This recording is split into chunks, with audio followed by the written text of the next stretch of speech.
پہلے سیشن کی کمپلیٹ کر کے آگے بڑھتے ہیں کیونکہ کچھ ضروری باتیں رہ گئی ہیں.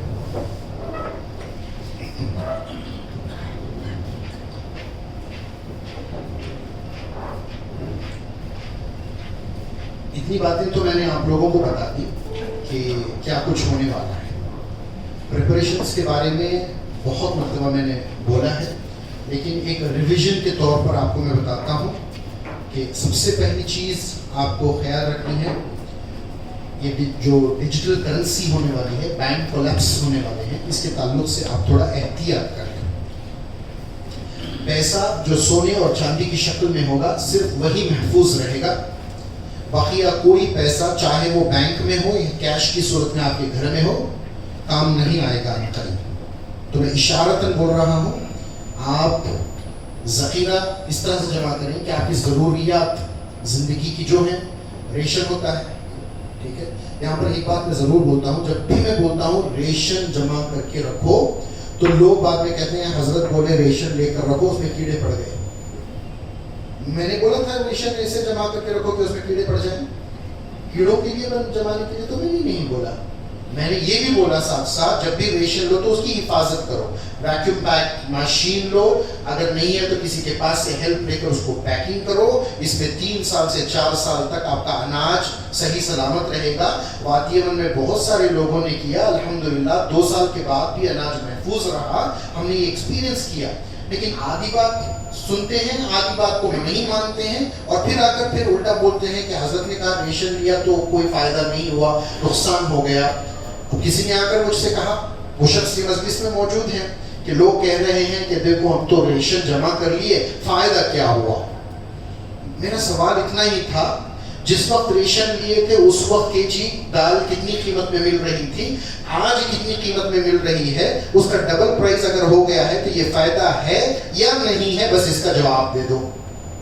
ٹھیک ہے, تو آپ اپنا ذخیرہ جو ہے پیسوں کا, آپ سب سے پہلے ریشن لے کر اس کو ویکیوم پیکنگ کر کر حفاظت کرو.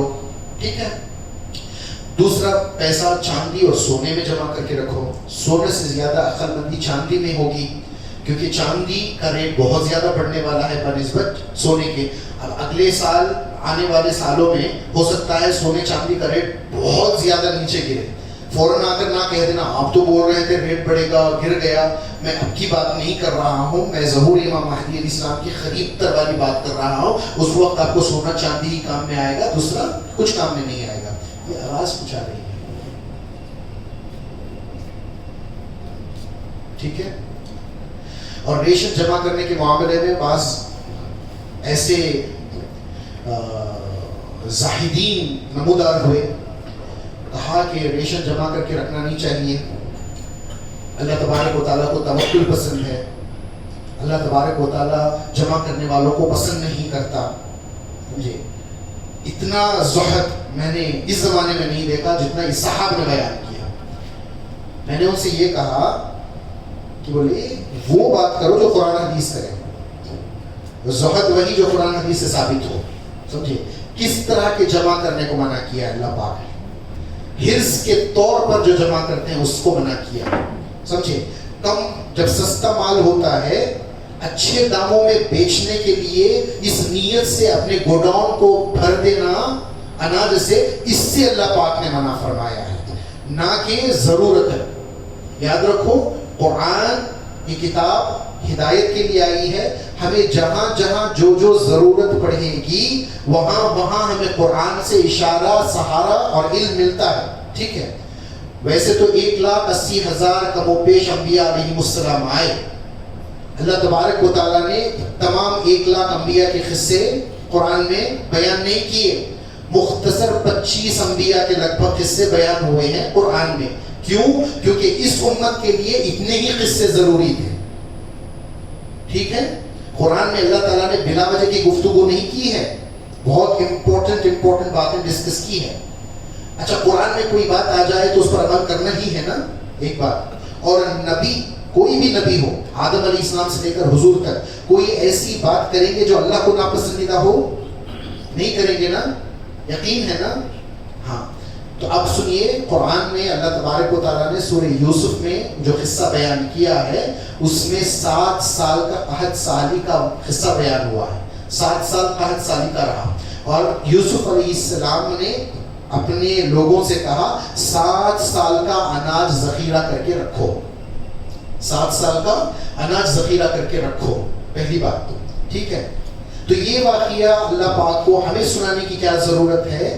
کیونکہ ضرورت اس لیے ہے کیونکہ اس امت پر بھی ایسے 7 سال آنے والے ہیں. اگر چاہو تو اس سے مدد لے کر آپ 7 سال کا ذخیرہ جمع کر کے رکھ لو. کوئی ایسی بات نہیں ہے. قحط سالی کا وقت ہوگا, دجال کا وقت ہوگا تو ریشن جمع کر کے رکھنے سے آپ کو فائدہ ہوگا. پہلا پوائنٹ. سیکنڈ پوائنٹ, اس وقت میں اگر ایسی کوئی ٹیکنالوجی موجود تھی کہ 7 سال کا ذخیرہ جمع کر کے رکھنے پر بھی کوئی پرابلم نہیں ہوا, تو آج بھی وہ ٹیکنالوجی ہوگی نا, کسی طرح سے 7 سال کا اناج آپ ذخیرہ کر کے رکھ سکتے ہو, ہے نا. 7 سال کا نہ سے کم 2-3 سال کا کر کے رکھ سکتے ہو, ہے نا. تو ایسی باتیں مت کرو جو قرآن اور حدیث سے ٹکراتی ہیں. سمجھ میں بات. تو ذخیرہ ریشن جمع کر کے رکھو. پراپرٹی کس کی کب لے لی جائے کوئی گارنٹی نہیں ہے, کیونکہ یہ بل پاس کریں گے سب کچھ گورنمنٹ کے کنٹرول میں چلا جائے گا. وہ شخص بیوقوف ہوگا جو اپنی پراپرٹیز میں زمین پیسے لگائے گا, کیونکہ ریئل اسٹیٹ مارکیٹ بالکل کم نیچے آنے والا ہے اگلے سال. جیسے ہی اسٹاک مارکیٹ کریش ہوگا, بینکنگ سسٹم کولیپس ہونا شروع ہوگا, ریئل اسٹیٹ مارکیٹ کم ہو جائے گا, تو ایسے وقت میں آپ کی زمین کوئی خریدے گا نہیں اور اس کا کوئی فائدہ نہیں ہوگا. وہ زمین قیامت تک ویسی پڑی رہے گی, اس سے آپ فائدہ حاصل نہیں کر سکتے, چاہے وہ زمین ہو چاہے وہ گھر ہو. لیکن اس کے باوجود بھی آپ اپنی نفس کی بات ہی ماننا چاہتے ہو, گھر ہی بنانا چاہتے ہو, تو بناؤ. کس نے روکا ہے؟ آپ گھر بناؤ یا نہ بناؤ, پراپرٹی خریدو یا نہ خریدو, مجھے کیا ملا میرا کیا گیا, ہے نا. ضروری میڈیسنز جمع کر کے رکھو, اپنی صحت کا خاص خیال رکھو, ورزش کرو اور آئی فونز وغیرہ چھوڑ دو. نارمل فونز ضرورت کے مطابق یوز کرو, ریڈیشن سے دور رہو. زیادہ لیپ ٹاپ, کمپیوٹرز, فون کی اسکرینز, LED ٹی ویز اس سے دیکھنے سے پرہیز کرو, اس سے بڑے ہیلتھ ایفیکٹس آنے والے ہیں. ٹھیک ہے. تو اب ہمیں یہاں سے اٹھنے سے پہلے ایک ہی چیز لے کر اٹھنی ہے. میری پوری تیاری میری سلامتی والی موت کے لیے بس. سمجھے کیا کہتے ہیں؟ کچھ رہے یا نہ رہے پر یہ دعا ہے کہ امیر نزاع کے وقت سلامت ہمارا ایمان رہے. سب سے امپورٹنٹ, کچھ ہو یا نہ ہو کچھ امپورٹنٹ نہیں, ایمان ہو تو کم سے کم جہنم سے بچ جاؤ گے. بڑے درجے ملے یا نہ ملے, عذاب سے تو بچ جاؤ گے, ایمان کی حالت میں جاؤ گے. سمجھ میں یہ بات؟ تو یہ ضروری ہے. اب موت کیسی آئے گی, کس حال میں آئے گی نہیں معلوم. اب اس کے لیے تھوڑا ہمیں کوشش کرنا چاہیے. انسان کے دل 4 طرح کے ہوتے ہیں. کیسے؟ کتنے؟ 4 طرح کے دل ہوتے ہیں. یہ عادتوں پر بنتے ہیں, تمہارے کاموں سے بنتے ہیں. یہ دل 4 طرح کے. ایک دل کا نام ہے قلب اغلف. اغلف غلاف کو کہتے ہیں, یعنی غلاف میں لپٹا ہوا دل. یعنی اس کا معنی یہ نہیں کہ کعبے جیسا غلاف ہے یا مزار پر جو غلاف ہے, ایسا نہیں. اس کا مطلب یہ ہے کہ کوئی چیز اس کے اندر جا نہیں سکتی. یہ کافروں کا دل ہے, کوئی اچھی بات اس کے اندر آ نہیں سکتی. یہ دل کافروں کا ہے. اور مجھے یقین ہے الحمدللہ یہاں بیٹھنے والوں میں کوئی ایسا دل رکھنے والا نہیں ہے اللہ کے فضل و کرم سے. ٹھیک ہے. دوسرا دل ہے قلب مصفح. یہ مصفح یہ ایک پاکی کا مصفح آتا ہے, وہ نہیں. یہ مصفح کہتے ہیں ایک میل کچیل والے کو. سمجھ میں بات؟ یہ منافق کا دل ہوتا ہے. اس دل میں اچھی بات ٹکتی نہیں, آئے گی بھی تو اچھی بات ٹکتی نہیں. ڈاؤٹ والی بات, شک و شبے والی بات, برائی والی بات اندر آ جاتی ہے, اچھی بات باہر نکل جاتی ہے. کہیں ہمارا دل ایسا تو نہیں. سوچئے, کوئی دعویٰ مت کرے کہ نہیں میرا دل ایسا نہیں ہے. سوچنا چاہیے نا میں مومن ہوں یا منافق ہوں. یہ امپورٹنٹ نہیں ہے اپنے بارے میں سوچنا. ارے میں اور آپ چھوڑیے, میری کیا حیثیت, ہم سب میں سے کسی کی کیا حیثیت. اللہ کے رسول صلی اللہ علیہ وسلم نے حضرت حذیفہ رضی اللہ تعالیٰ عنہ جو حضور کے رازدار صحابی تھے ان کو تمام منافقین کے نام بتا دیے تھے کہ مدینے میں کون منافق ہے کون نہیں ہے. اس لیے ان کو بہت ساری چھپی ہوئی باتیں رازوں کی باتیں حضرت حذیفہ رضی اللہ تعالیٰ عنہ کو حضور نے بتا رکھی تھی. اس لیے ان کو کیا کہتے ہیں رازدار نبی کہتے ہیں صحابہ میں سے. ٹھیک ہے. تو جب فاروق اعظم رضی اللہ تعالیٰ عنہ کی خلافت کا وقت آیا اور کافی عرصہ آپ کی خلافت کا گزر چکا, آخری سال تھے آپ کی خلافت کی یعنی دنیا سے جانے سے پہلے, ایک رات اچانک حذیفہ رضی اللہ تعالیٰ عنہ کے دروازے پر آپ نے کھٹکھٹایا. بولے اتنی رات کون آیا؟ جا کر دیکھیں امیر المؤمنین عمر بن خطاب رضی اللہ تعالیٰ عنہ تشریف لائے. بولے یا امیر المؤمنین آپ مجھے بلا لیتے, یہاں آپ کو چل کرانے کی کیا ضرورت ہے؟ تو فرمایا اے حذیفہ میں یہاں امیر کی حیثیت سے نہیں آیا, میں تمہاری مدد کے لیے آیا ہوں. بولے کیا؟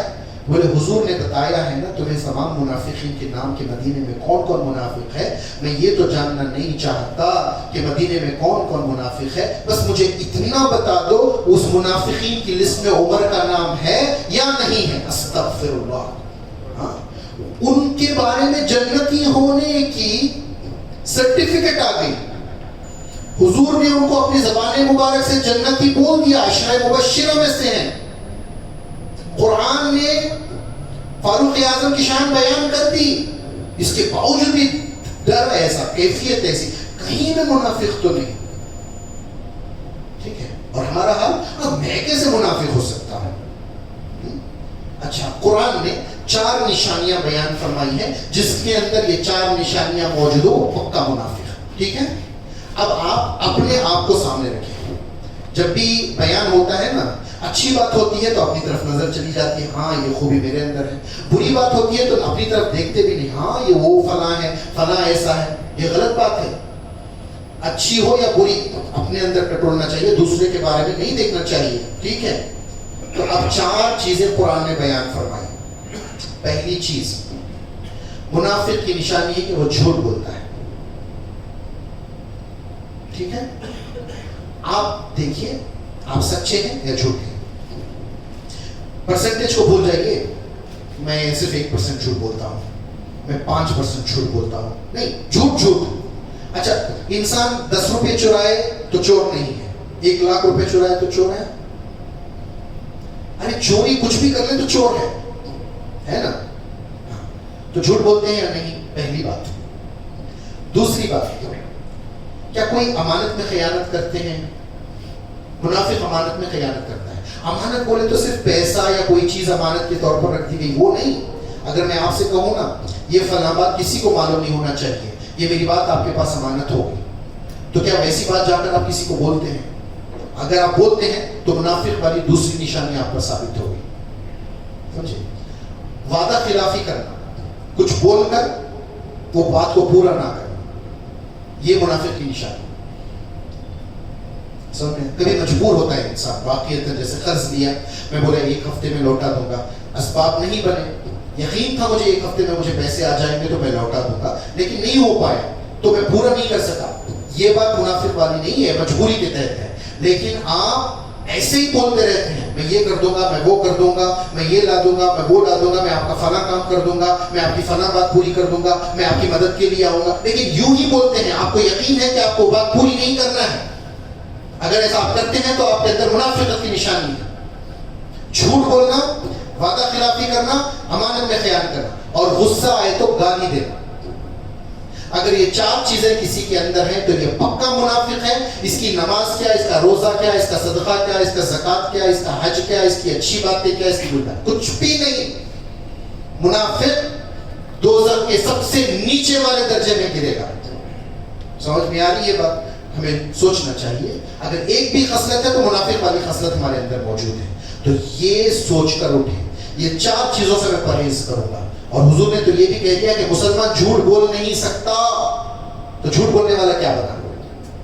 مجھے بتائیے آپ. مسلمان زنا کر سکتا ہے؟ ہاں کر سکتا ہے. شراب پی سکتا ہے؟ پی سکتا ہے.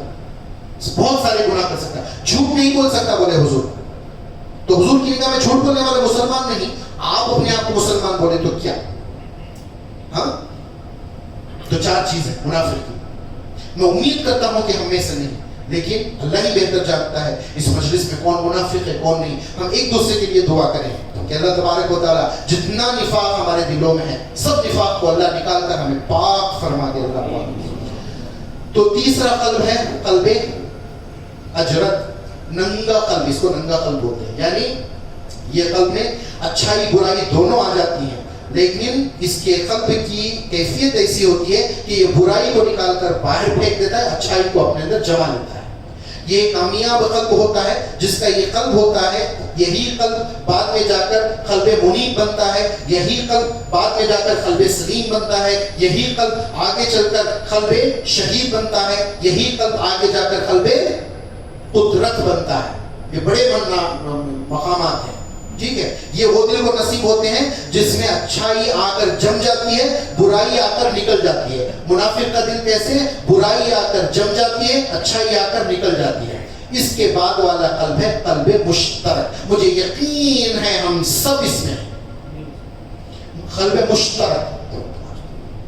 اس میں نفاق بھی ہوتا ہے, ایمان بھی ہوتا ہے. کبھی نفاق غالب ہو جاتا ہے, کبھی ایمان غالب ہو جاتا ہے. تو اللہ پاک نے محبوب سے فرمایا, محبوب گھڑی کا فیصلہ جو ہوگا وہ اس کی موت پر ہوگا. دیکھنا یہ ہے کہ موت کے وقت میں اسے نفاق غالب تھا یا ایمان غالب تھا. ڈرنے والی بات نہیں ہے, نہیں ڈرنے والی بات ہے. ہاں, یہ کیوں ہمیں آخرت کا خوف ہی نہیں, خدا کا خوف ہی نہیں, موت کی تیاری کا خوف ہی نہیں. کون سے لمحے میں کیا ایمان والا وہ ہوتا ہے, ہر لمحے وہ سوچتا رہتا ہے کہ میرے اندر نفاق نہ آئے, گناہ نہ ہوئے, میرے اندر سے کوئی خرابی نہ آ جائے. اس وقت میں اگر موت آ جائے تو کیا, ہر لمحے وہ موت کے بارے میں سوچتا ہے ایمان والا. اور ہم ہیں کہ موت کے بارے میں سوچنا ہی نہیں چاہتے. تو ہمیں سوچنا چاہیے, اب تو سوچنا چاہیے کم سے کم. ٹھیک ہے, تو میں نے جس آیت پاک کی تلاوت کا شرف حاصل کیا, شروعات والعصر ان الانسان لفی خسر. اللہ تبارک و تعالیٰ سورہ عصر کی یہ آیت ہے. پورا سورہ معنی کیا ہے اس کا, عصر کے معنی کیا ہے, کوئی بتا سکتا ہے؟ والعصر کے معنی قسم ہے زمانے کی. کون سا زمانہ, کون سا زمانہ؟ عصر کون سا وقت میں آتا ہے؟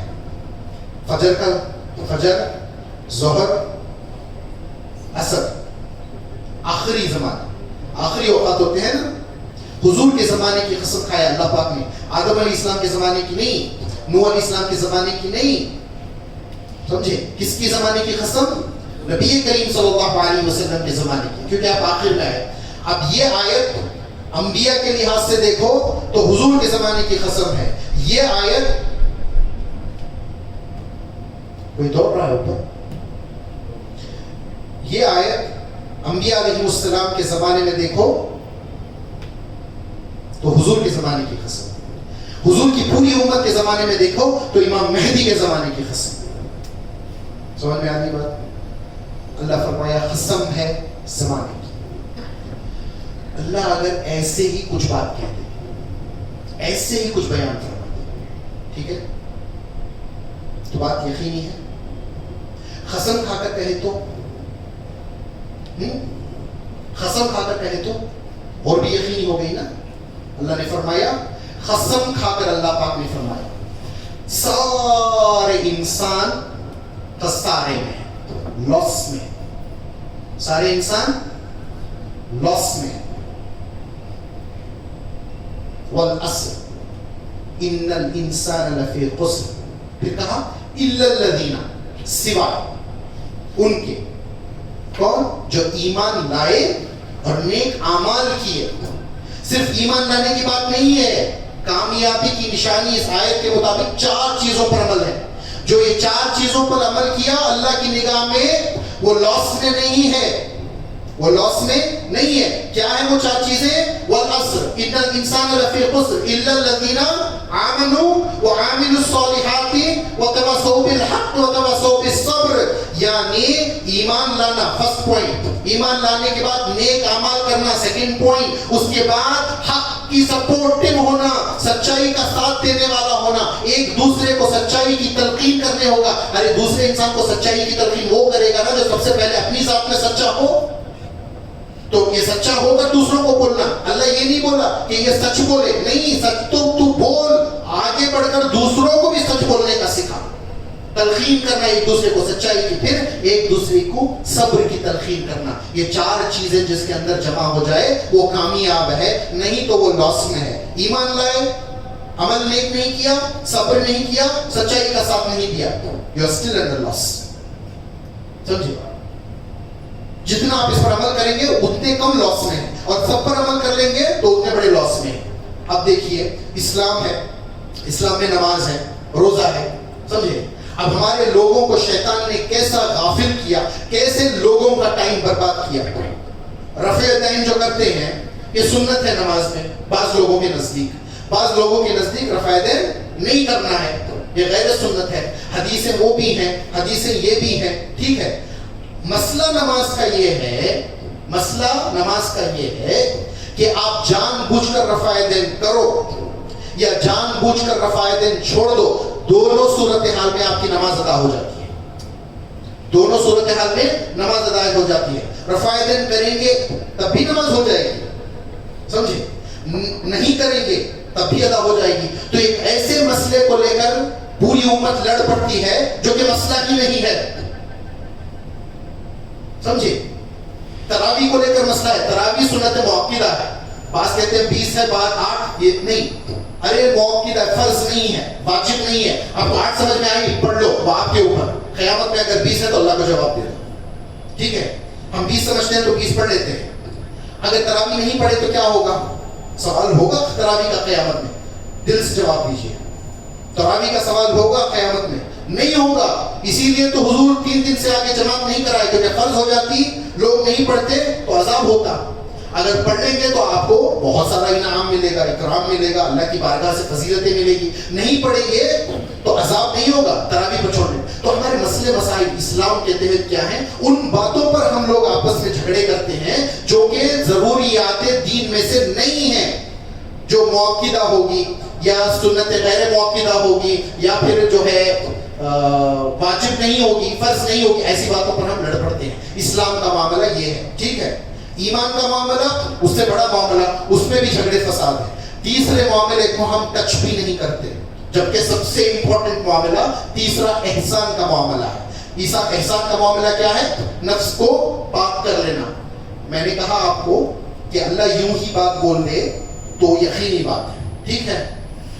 اگر قسم کھا کے بول دے تو اور بھی یقینی بات ہو گئی. اگر ایک ہی بات بولنے کے لیے اللہ تبارک و تعالیٰ 7 قسمیں اٹھائے تو لگاتار اس کی قسم, اس کی قسم, اس کی قسم, اس کی قسم, اس کی قسم, اس طرح سے 7 قسمیں اٹھا کر کوئی بات بولے تو کتنی امپورٹنٹ بات ہے. یہ کس کے لیے بول رہا ہے اللہ تعالیٰ؟ میرے لیے بول رہا ہے, آپ کے لیے. جتنے حضور کے امتی کلمہ پڑھنے والے ہیں, ایک ایک فرد کے لیے پیغام ہے. مجھے آپ کے بارے میں نہیں پوچھا جائے گا, آپ کو میرے بارے میں نہیں پوچھا جائے گا, مجھے میرے بارے میں یقیناً پوچھا جائے گا. ہر ایک فرد کو فردن اس کے بارے میں پوچھا جائے گا. اللہ عز و جل قرآن پاک میں 7 قسمیں اٹھا کر فرمایا, کامیاب وہ ہوا جس نے اپنے نفس کو پاک کر لیا. اس کا مطلب کیا بنا, جو نفس کو پاک نہیں کیا وہ خسارے میں چلا گیا. تو اتنی بڑی بات ہے, نفس کو کب پاک کریں گے. مقام احسان کے بارے میں کوئی کلام ہی نہیں کرتا. ہم مسئلے مسائل کو لے کر بیٹھ گئے, انگوٹھے چومنا ہے نہیں چومنا ہے, کھڑے ہو کر سلام پڑھنا ہے نہیں پڑھنا ہے, فاتحہ کرنا ہے نہیں کرنا ہے, مزارات پہ جانا ہے نہیں جانا. ارے یہ آپ مزارات پہ زندگی بھر ایک ولی کی بھی مزار پہ حاضری نہیں دیے, اللہ نہیں پوچھے گا کیوں گئے کیوں نہیں گئے. قیامت کے سوالوں میں سوال ہے کہ کیوں آپ فلاں ولی کے مزار پر نہیں گئے. نماز کا سوال ہے. علم کا سوال ہے. علم پر کتنا عمل کیا سوال ہے. کہاں سے کمایا سوال ہے. کہاں پر خرچ کیا سوال ہے نا. اہل بیت کی محبت کے بارے میں سوال ہے. یہ چیزیں چھوڑ کر دوسری چیزوں میں, ان چیزوں میں جو کرے تو بھی ٹھیک, نہ کرے تو بھی ٹھیک, ایسے معاملوں میں امت کو دجال نے لڑا دیا. ہم اسی میں پھنس کر رہ گئے, فرقوں میں بڑھ گئے, تو پرابلم کریٹ ہو گیا. تو لہٰذا ہمیں چاہیے کہ حضور کے امتی بنے. اللہ کے رسول کی وہ ذات ہے جو دنیا اور آخرت میں ہر ایک کو فائدہ پہنچانے والی ذات ہے. جو حضور سے جدا ہو جاتا ہے وہ بیکار ہو جاتا ہے, چاہے وہ عقیدتاً حضور سے جدا ہو جائے, چاہے وہ عملاً حضور سے جدا ہو جائے, قولاً نبی سے دور ہو جائے, دل سے دور ہو جائے, کسی بھی اعتبار سے آپ جدا ہو جائیں گے آپ نقصان اٹھائیں گے. حضور رحمت للعالمین فردن فردن ایک ایک کو حضور کی رحمت کا حصہ ملا ہے. ایسی کائنات کی عالمین کی 18,000 عالمین میں ایک ذرہ ایسا نہیں ہے جسے حضور کی رحمت کا حصہ نصیب نہ ہوا ہو, حضور کا احسان نہ ہوا ہو. میں ایک واقعہ برکتاً عرض کر دیتا ہوں. حضرت جبرائیل معراج کی رات میں حضور سے گفتگو ہوئی, بہت ساری گفتگو ہوئی جبرائیل امین سے. تو حضور نے پوچھا, اے جبرائیل کیا تمہیں میری رحمت سے تمہیں بھی کچھ حصہ ملا ہے؟ بولے یا رسول اللہ مجھے تو ایسا حصہ ملا ہے کہ پورے فرشتوں میں سے کسی کو وہ حصہ نہیں ملا ہے. تو بولے کیا ملا؟ تو فرمائے جب شیطان استاد تھا ہم اس کی تکریم کرتے تھے, اس کا مقام دیکھ کر رش کرتے تھے فرشتے, سمجھے. جب اللہ تبارک و تعالیٰ نے اس کو لعنتی کر دیا, اس کو جہنمی بنا دیا, اپنے آسمانوں سے نکال دیا, تو ہم سب ڈر گئے. ہم سب ڈر گئے کہ معاملہ ایسا نہیں ہے, پتہ نہیں کب کس کو اللہ تبارک و تعالیٰ ریجیکٹ کر دے, کوئی دلیل نہیں, دلیل ہی نہیں. تو ہم سب ڈرے ہوئے رہتے تھے ہمیشہ. لیکن آپ کے صدقے میں مجھے ایک ایسی دلیل مل گئی یا رسول اللہ, جب کلام میں لانے لگا ایک آیت اللہ پاک نے یہ فرمائی, ہم نے اس قرآن کو نازل کیا ہے روح الامین کے ذریعے, تو آپ کا رب آپ کو جب وعدہ کرتا ہے تو اسے کبھی نہیں پلٹتا. اللہ نے میری زبان سے آپ کو سنا دیا, یعنی اللہ نے ڈائریکٹ آپ کو یہ بات سنا دی کہ میں جبرائیل روح الامین ہوں, امانت والی روح ہوں, یعنی امن والی روح ہوں. تو اب میں بے خوف ہو گیا کہ مجھ پر کبھی عذاب نہیں آئے گا, کہ آپ کی وجہ سے مجھے امن نصیب ہوا. سمجھ میں آ رہی ہے بات؟ جبرائیل جیسے فرشتے کو بھی حضور کی رحمت کے بغیر چارہ نہیں ہے, تو مجھے اور آپ کو تو جو یہ عقیدہ رکھے کہ حضور سے فائدہ نہیں ہوتا حضور کی دنیا سے جانے کے بعد, جو اپنے آپ کو اہل حدیث کہیں اور یہ عقیدہ رکھیں کہ حضور کا دنیا سے جانے کے بعد کوئی فائدہ نہیں ہوگا, اس سے بڑی بے خوفی والی بات نہیں ہوگی.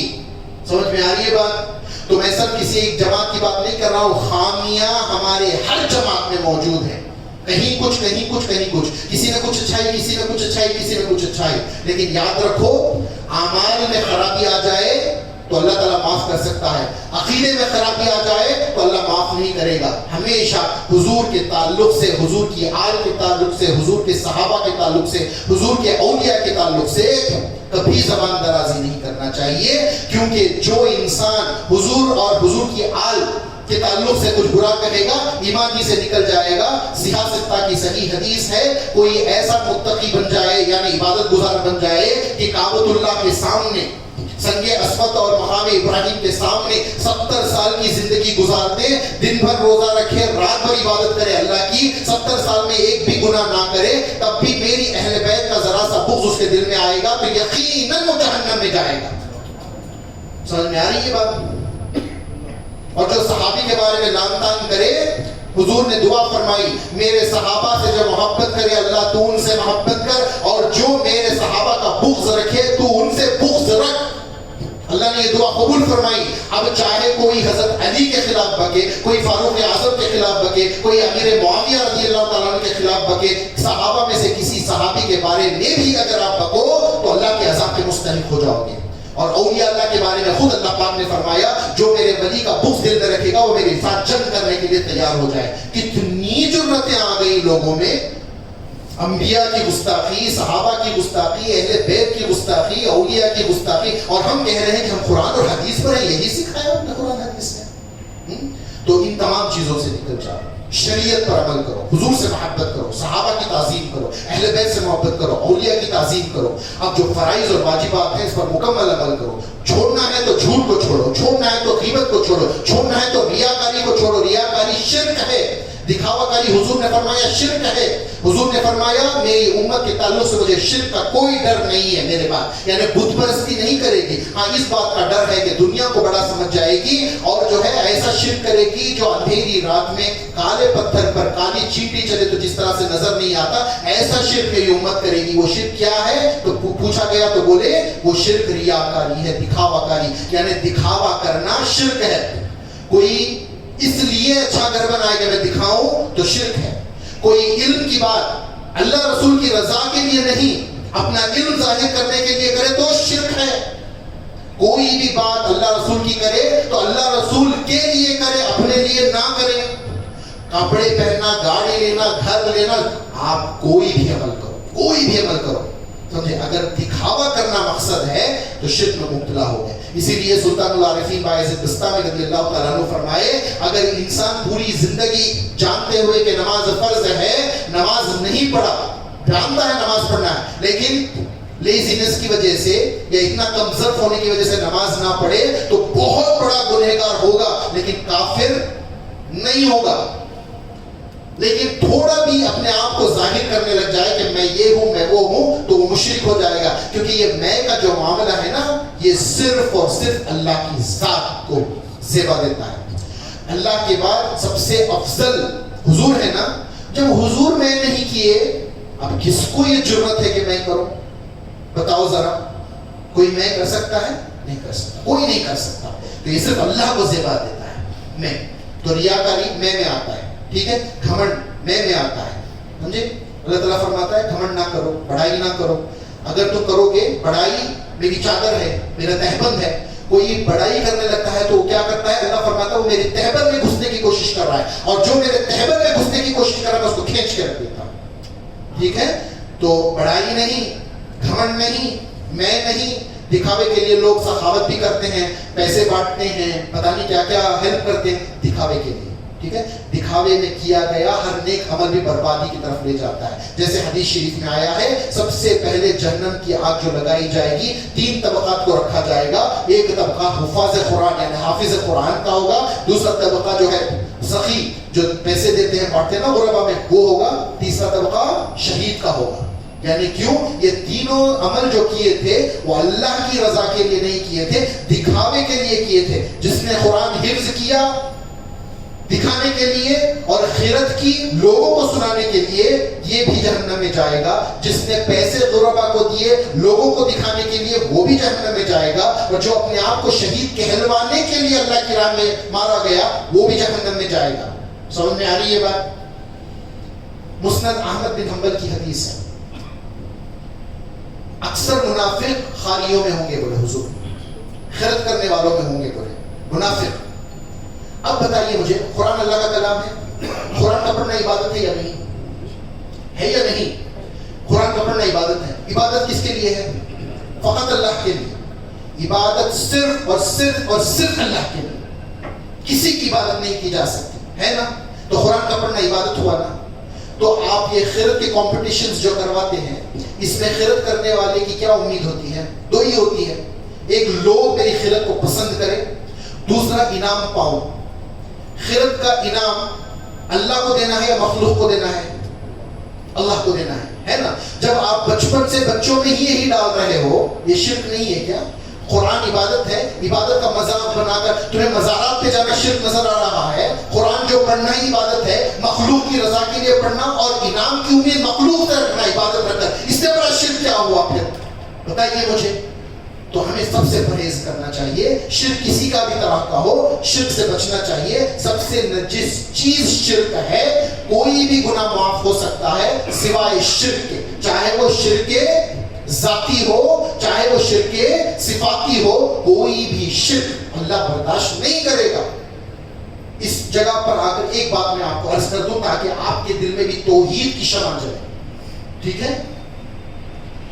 ایک وقت کا واقعہ جیسے میں نے بتایا, یوسف علیہ السلام کے زمانے کا واقعہ. یوسف علیہ السلام کو معلوم ہو گیا تھا کہ خواہش سالی آنے والی ہے, ٹھیک ہے.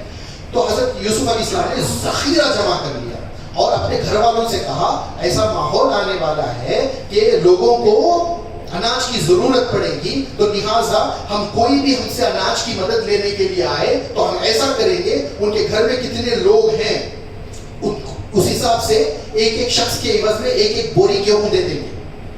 یہ فیصلہ کر دیا آپ نے. تو لوگ آتے گئے, اپنے کتنے افراد ہیں بتاتے گئے, اتنی بوری گیہوں لیتے جاتے گئے. ایک بار ایک نوجوان شخص آیا, 17, 18, 19 سال کی عمر اس شخص کی تھی. یوسف علیہ السلام گھر میں موجود نہیں تھے. آ کر کہا کہ مجھے گیہوں دو. بولے کتنے افراد ہیں؟ بولے 7 افراد ہیں. تو بولے نہیں مجھے اور چاہیے. تو کہا نہیں ہم اس سے زیادہ نہیں دے سکتے, اگر لینا ہے تو یوسف علیہ السلام کے پاس جاؤ. تو یوسف علیہ السلام کے پاس جا کر التجا کرنے لگا کہ مجھے زیادہ چاہیے. تو یوسف علیہ السلام نے کہا ٹھیک ہے تو 10 لے لے, 3 ایکسٹرا لے لے. بولے نہیں مجھے اور چاہیے. بولے عجیب بندہ ہے, سب کو میں نے ایک ایک کیا, سب اس پر راضی, تجھے 3 زیادہ دے رہا ہوں تب بھی راضی نہیں, کیوں؟ تو کہا اے یوسف علیہ السلام اگر آپ مجھے پہچان لیں گے نا میں کون ہوں تو مجھے بہت زیادہ دیں گے. تو کہا کون ہے تو؟ بولے یاد ہے جب تمہاری عصمت پر ڈاکہ ڈالا گیا تھا کہ آپ کو ایک تہمت لگائی گئی تھی زلیخا رضی اللہ تعالیٰ عنہ کی طرف سے, اس وقت اللہ نے جو گواہی کے لیے جو بچہ بھیجا تھا کہ آپ پاک ہیں وہ بچہ میں ہی ہوں. تو اتنے خوش ہو گئے یوسف علیہ السلام, 40 بوریاں اٹھا کر دے دی. جیسے ہی 40 بوریاں اٹھا کر بھیج دی, ادھر وہ 40 بوری لے کر گیا, ادھر اللہ کی وحی آ گئی. یوسف کس بات پر اتنا خوش ہو گئے؟ کہا اس نے میری عزت پر جو ڈاکہ ڈالا گیا تھا اس کو ہٹایا.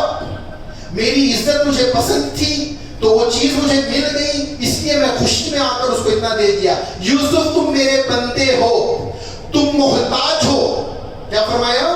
تم محتاج ہو بندے ہونے کی حیثیت سے, میں خالق ہوں, مجھے محتاجی نہیں ہے. ذرا بتاؤ تم محتاج ہو کر جو تمہاری عزت کے ڈنکے بجائے تم اتنا دے سکتے ہو, تو جو بندہ میری عزت کا ڈنکا بجائے اسے میں کتنا دے سکتا ہوں. تو تم نے صرف ایک گواہی پر اس کو اتنا دے دیا, لیکن جب میرا بندہ ایک مرتبہ لا الہ الا اللہ دل سے کہتا ہے, دوزخ کو حرام کر دیتا ہوں, جنت کو واجب کر دیتا ہوں, اس کو معزز کر دیتا ہوں. سبحان اللہ. تو لا الہ الا اللہ کی برکت, جس نے کہا لا الہ الا اللہ اس نے شرک سے نجات کی. لا الہ اللہ کے سوا کوئی الہ نہیں. سمجھ میں آ گئی بات؟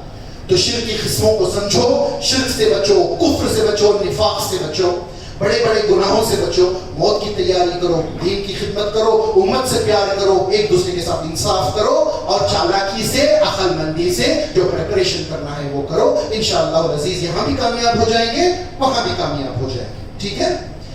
تو یہ تھا ہمارا پہلا سیشن کا اینڈ. ٹھیک ہے, تھوڑا میں ریلیکس کر لوں, تبدیل ہونے کے لیے تھوڑا ٹائم ہوتا ہے نا.